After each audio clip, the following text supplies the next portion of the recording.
हमारे देश के लोकप्रिय विदेश मंत्री इन दिनों ब्रिटेन के दौरे पर हैं। ब्रिटेन के दौरे के दौरान उनके दो वीडियो सोशल मीडिया पर खूब वायरल हैं।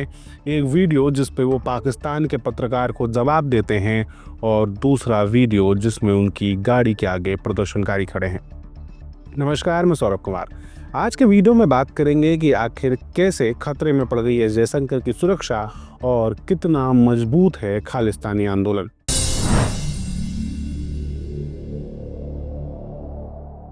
भारत के विदेश मंत्री एस जयशंकर 4 तारीख से लेकर 9 तारीख तक ब्रिटेन के दौरे पर हैं। इस दौरान 5 तारीख को वो चेतम नाम के एक थिंक टैंक में कार्यक्रम को संबोधित करने पहुंचे। अंदर में पाकिस्तान के एक पत्रकार ने उनसे सवाल किया कि आखिर कश्मीर की समस्या का समाधान कब होगा।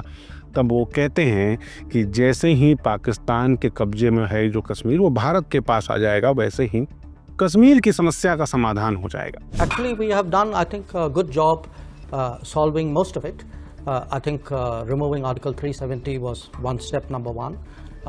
Then restoring growth and economic activity and social justice in Kashmir was step number 2. Holding elections, which were done with a very high turnout, was step number 3.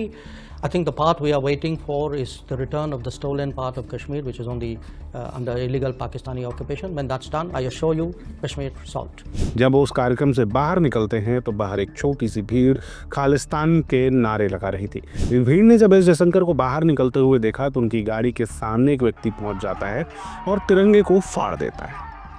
इसे एस जयशंकर की सुरक्षा में चूक माना जा रहा है, क्योंकि अगर पुलिस को जानकारी थी कि वहां पे प्रदर्शन हो रहे हैं तो ऐसी स्थिति में पुलिस को तैयारी के साथ जाना था। अगर कोई व्यक्ति विदेश मंत्री की गाड़ी के सामने आ जाता है तो ये बड़ी दुर्घटना का कारण भी बन सकता है। ऐसा नहीं है कि ये पहली बार हुआ है, इस तरह के मामले लगातार आ रहे हैं। जैसे अभी 23 जनवरी 2025 को इमरजेंसी जो फिल्म है कंगना रनौत की, उसकी स्क्रीनिंग हो रही थी। वहाँ पे खालिस्तानी झंडे लेकर नारे लगाते हुए पहुँच गए, जिसके कारण की स्क्रीनिंग को रोकना पड़ा। 2 नवंबर 2025 को कनाडा के ब्रैम्पटन में एक हिंदू मंदिर में लोग जमा थे। वहाँ पे खालिस्तानी पहुँचे, उन्होंने लोगों के साथ मारपीट करनी शुरू की। बाद में जब पुलिस पहुंची तो पुलिस ने भी हिंदू जो वहाँ श्रद्धालु थे उनके साथ मारपीट की, जिसके बाद भारत के विदेश मंत्रालय ने इस मामले का संज्ञान लिया था और कनाडा में अपनी आपत्ति भी दर्ज कराई थी। 28 अप्रैल 2025 को जब ट्रूडो भाषण दे रहे थे तो उस समय ट्रूडो के भाषण के दौरान ही खालिस्तान जिंदाबाद के नारे लगाए गए। इससे पहले भी ब्रिटेन में भारतीय दूतावास खतरे में रह चुका है। हमने मार्च 2023 का मामला देखा था, जब किस तरह खालिस्तान के नारे लगा रहे कुछ लोग भारत के उच्चायोग में घुस जाते हैं और जबरदस्ती जाकर तिरंगे को तोड़ लेते हैं। इसके बाद पुलिस खड़ी देखती रहती है और भारतीय उच्चायोग में काम कर रहा एक भारतीय व्यक्ति तिरंगे की आन बान और शान को बचाता है। इसके रिटेलिएशन में भारत की सरकार ने दिल्ली में जो ब्रिटेन का राजदूत है उसके आगे से सुरक्षा हटा ली थी, ये कहते हुए कि जैसा आप हमारे साथ होगा वैसा ही आपके साथ भी होगा। उसी ब्रिटेन में भारत के विदेश मंत्री की सुरक्षा खतरे में डाली गई।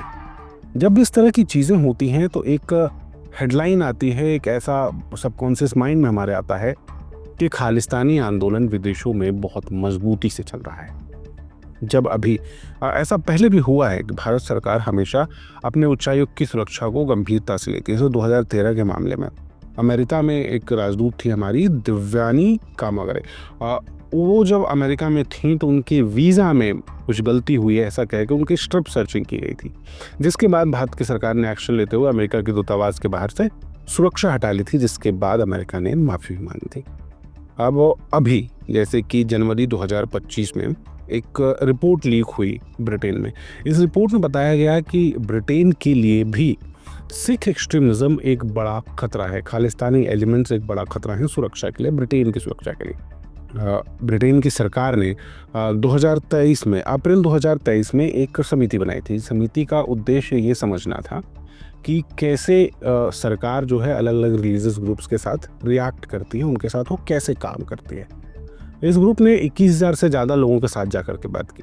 जब इसने ब्रिटेन में रह रहे सिख समुदाय के लोगों से जाकर बात की तो उनका कहना था कि एक बहुत छोटा सा ग्रुप है सिख समाज का जो कि खालिस्तान का समर्थन करता है और नारे लगाता है। ये ग्रुप कहीं जाता है, इस तरह की हिंसक घटना करता है, इसके कारण हेडलाइंस बनते हैं और उसके कारण पूरे ब्रिटेन में रह रहे सिख समुदाय को जज किया जाता है। वो लोग भी इनसे उतना ही ज़्यादा परेशान थे। अब जैसे भारत में देख लीजिए, भारत में खालिस्तान आंदोलन कब का ख़त्म हो चुका है। 1947 में जब भारत बंटवारा हो रहा था भारत का, तो मुसलमानों को पाकिस्तान मिला। वैसे भी सिख समुदाय के कुछ नेता थे जो चाहते थे कि उनके लिए भी अलग देश उनको मिले, लेकिन संविधान सभा में हमारे नेताओं ने यह साफ किया कि सिख समुदाय हिंदू समुदाय से अलग नहीं है, हम एक ही हैं। उसके बाद आंदोलन तेज भी पकड़ी। हमने देखा भिंडरावाला के आने के बाद किस तरह इंदिरा गांधी की हत्या के बाद खालिस्तान आंदोलन तेज हुआ, सिखों के खिलाफ दंगे जैसी स्थिति ही बनी। अभी हाल फिलहाल में अमृतपाल सिंह, 2023 में अमृतपाल सिंह का मामला खूब जोर से था कि ऐसा लग रहा था कि नया भिंडरावाला आ गया। बड़ी संख्या में लोग अमृतपाल सिंह के पीछे चल रहे थे, लेकिन वो कई सारी आपराधिक मामलों में चाहिए था और लगभग 52 दिन फरार रहने के बाद वो मार्च 2023 में गिरफ्तार होता है। इसके बाद उसके ऊपर NSA लगता है और उसे जेल में डाल दिया जाता है। उसके बाद कोई और नेता खड़ा नहीं हुआ जिसने खालिस्तान की मांगी और खालिस्तान की बात कही। हाँ, ये ज़रूर है कि 2024 में जब लोकसभा चुनाव हुए तो अमृतपाल सिंह जेल में बंद रहते हुए भी खडूर साहब से चुनाव लड़ता है और वो जीत जाता है। इसी की तरह एक और लोकसभा चुनाव जीतते हैं सरबजीत सिंह खालसा फरीदकोट से। ये बेअंत सिंह के बेटे थे, वही बेअंत सिंह जिसने इंदिरा गांधी को गोली मारी थी। इन दोनों की खबरों के बाद भी हेडलाइंस यही बनते हैं कि बड़ी संख्या में लोग खालिस्तान के इन जो सिंबल्स हैं इनको चुनाव जिता रहे हैं। लेकिन आप असलियत में देखें तो जो पूरे के पूरे 13 सीटें थी लोकसभा की पंजाब में, उस सब में कोई ना कोई खड़ा हुआ था जो खालिस्तान मूवमेंट को सपोर्ट कर। इसके बावजूद इनको मिला हुआ वोट 8% से कम ही था।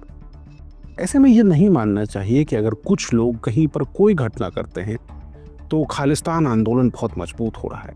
खालिस्तान आंदोलन अब बस एक फड़कती हुई चिंगारी है जो बुझने की कगार पर है। खैर, भारत के विदेश मंत्री एस जयशंकर की सुरक्षा में हुई चूक पर जल्दी ही भारत का सरकार कोई कड़ी कदम उठाएगी। विदेश मंत्रालय ने इसका आलोचना की है। इस तरह मामले में अब जो भी अपडेट आएगा हम जल्दी से जल्दी आपके पास लेकर के आएंगे।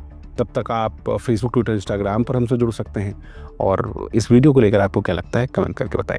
आपका बहुत बहुत धन्यवाद। लगातार जुड़े रहने के लिए आयुध को सब्सक्राइब जरूर करें।